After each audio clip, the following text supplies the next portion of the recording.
ये जो सरकार है ये पहले दिन से ही किसान और मजदूर के खिलाफ रही है। इसने हमेशा किसान को, मजदूर को, गरीब आदमी को कमज़ोर करने के लिए फैसले लिए। जब पहले किसान आंदोलन चला था, उस आंदोलन में सारे देश के राजनीतिक पार्टियों के लोग किसान की बात करते थे और किसान के साथ खड़े होकर के उनको आश्वस्त करते थे कि हम आपके हितैषी हैं, आपके साथ जो आज अन्याय हो रहा है हम उसके लिए आपके साथ खड़े हैं, हम आपकी लड़ाई लड़ेंगे। क्योंकि उस वक्त लोकसभा का चुनाव नज़दीक था और सारे राजनीतिक दल ये चाहते थे कि लोकसभा में कहीं किसान की नाराजगी का सामना तुम्हें ना करना पड़े। कांग्रेस सबसे ज़्यादा किसान की बात करती थी और खास करके हमारे यहाँ हरियाणा में जो है, क्योंकि आंदोलन हरियाणा के अंदर ही था, सारे बॉर्डर जो थे चारों हमारे लगते थे, एक यूपी का था। यहाँ पे विशेष रूप से कांग्रेसी जो है ज़्यादा इस इशू को लेकर के बड़ी बातें करते थे। आज पंजाब के बॉर्डर पे बैठे हुए किसानों को मेरी ख्याल करीब 1 साल हो गया। लोकसभा का चुनाव भी जा लिया और विधानसभा का भी जा लिया।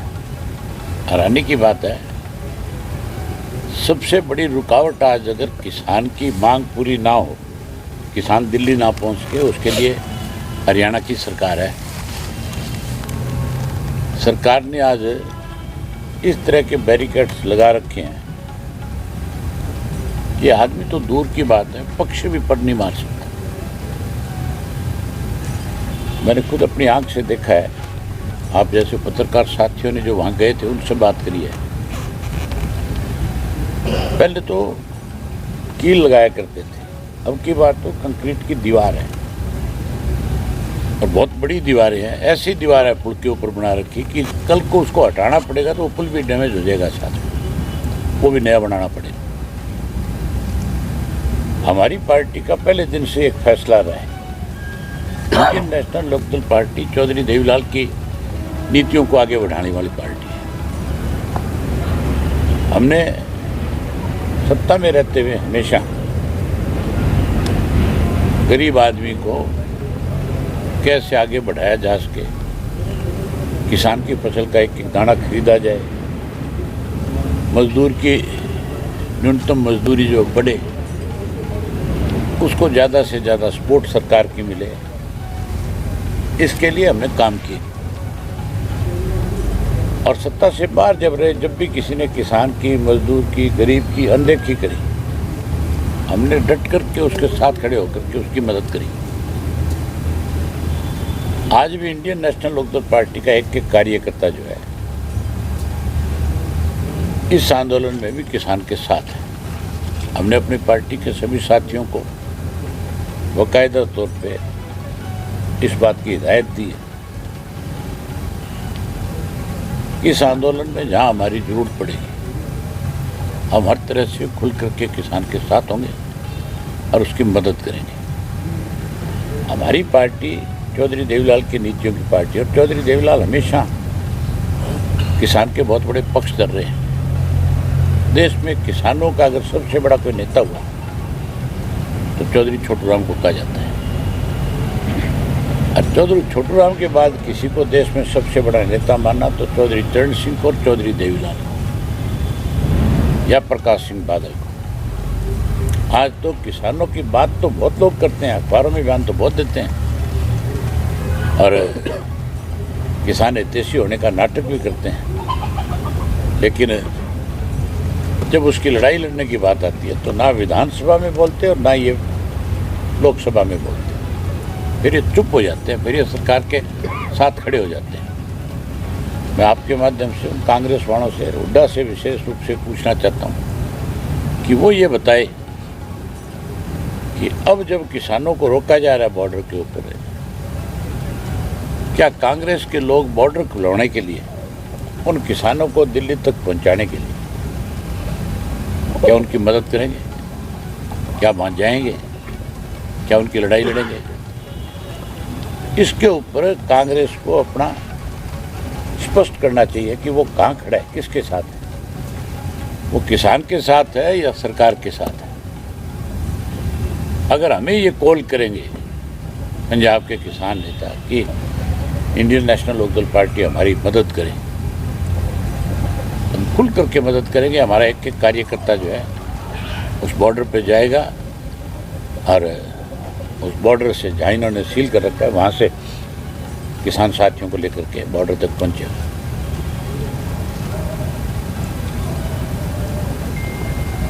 केवल किसान के नाम की राजनीति है। इस मौजूदा बीजेपी की सरकार ने किसान को बर्बाद कर दिया। मौजूदा बीजेपी ने देश को आपस में बांट दिया, अलग अलग कम्युनिटीज को बांटने का काम किया। आजकल ध्यान डाइवर्ट करने के लिए मंदिरों को लेकर के बहुत बड़ी चर्चाएं बीजेपी की तरफ से हो रही है। अखबारों में, मीडिया में, सोशल मीडिया में सब जगह कभी संभल का बात आती है, कभी अजमेर की बात की जाती है, कभी कोई और किसी मस्जिद की बात होगी। मतलब इस देश के टुकड़े करना चाहती है भाजपा जो है, हिंदू और मुसलमान को अलग थलग करना चाहती है। जिस मुसलमान ने इस देश की आज़ादी में बड़ी भूमिका निभाई, जिन मुसलमान डॉक्टर, साइंटिस्ट, जिसकी वजह से हमारे देश का नाम बड़ा हुआ, आज उन प्रतिभाओं को कैसे खत्म किया जाए, इस काम में बीजेपी लगी हुई है। अब देश को बचाने के लिए सबको राजनीति से ऊपर उठ करके इकट्ठा होना चाहिए। ये जो इंडिया बना था, लोगों को उम्मीद थी इस इंडिया से, ये स्वार्थ से ऊपर उठ करके आपकी लड़ाई लड़ेगा और इसी करके इंडिया गठबंधन को इतनी सारी सीटें दे करके एक बड़ी ताकत बनाने का काम किया। बड़ा अच्छा विपक्ष बनाना तो सत्ता पक्ष चाहते थे, लेकिन कांग्रेस के अहंकार ने ही उस सत्ता पक्ष को खत्म कर लिया। तो सत्ता में आनी चाहिए थी, कांग्रेसियों ने अपने अहंकार से इंडिया गठबंधन को सत्ता में नहीं आने दिया। हरियाणा के अंदर भी भाजपा को लोग सत्ता से बाहर करना चाहते थे। हर आदमी का मन था कि भाजपा की सरकार हर हालत में जाए, लेकिन केवल और केवल कांग्रेस की हरदर्मी, हुड्डा की जो फैसला था, हुड्डा कभी नहीं चाहता था। मैं तो पहले भी बहुत खुल करके ये बात कहता था, आज भी कहता हूँ, हुड्डा भाजपा के साथ मिला हुआ है और हुड्डा ने ही अब की बार भाजपा को फिर से सत्ता में लाने के लिए बड़े गेम प्लानिंग करी, बड़ा गेम चेंजर रहा। अब तो बावरिया की स्टेटमेंट आने के बाद तो स्पष्ट हो गया, कहाँ तो हुड्डा जो है उदयभान के माध्यम से टोटल का टोटल ब्लेम जो है ईवीएम पे लगा रहा था। टोटल का टोटल ब्लेम जो है कोई इस बात का लगा रहा था कि सरकार ने ईवीएम के माध्यम से हमें चुनाव हराया। लेकिन अब बावरिया की स्टेटमेंट के बाद तो स्पष्ट हो गया कि हुड्डा ने ही स्वयं इसको भाजपा को जिताया, कांग्रेस को हराया। मैं आपको एक उदाहरण बताता हूँ। हर राजनीतिक दल ने अपने अपने सर्वे कराए थे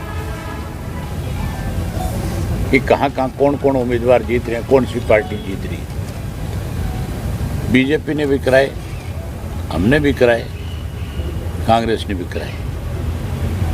सर्वे करने वाले मोस्टली जो लोग हैं वो राजनीतिक लोगों से आकर के कांटेक्ट करते हैं और बताते हैं कि जी हमारा पिछला सर्वे ये रहा, इस बार का सर्वे हमारा इस तरह का है, आप भी हमें मौका दो।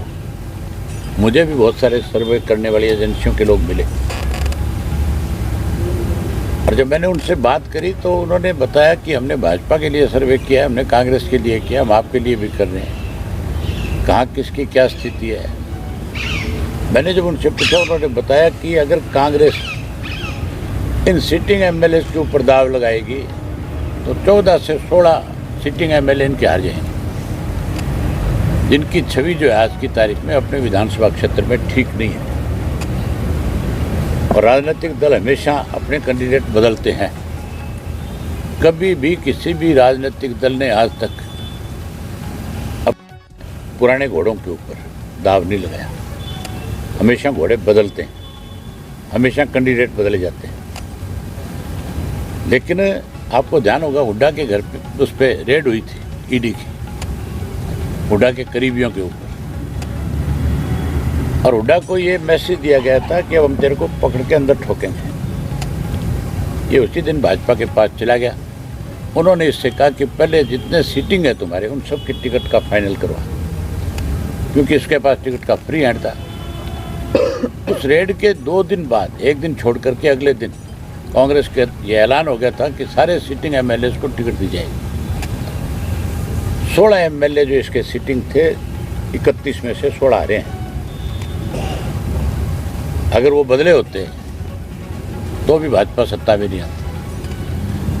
और लास्ट में जो 14-15 सीटें बांटी गई, उसमें 9 ऐसे लोगों को टिकटें दी गई थी जिनके नाम भाजपा ने आगे किए थे कि इनको टिकटें दो।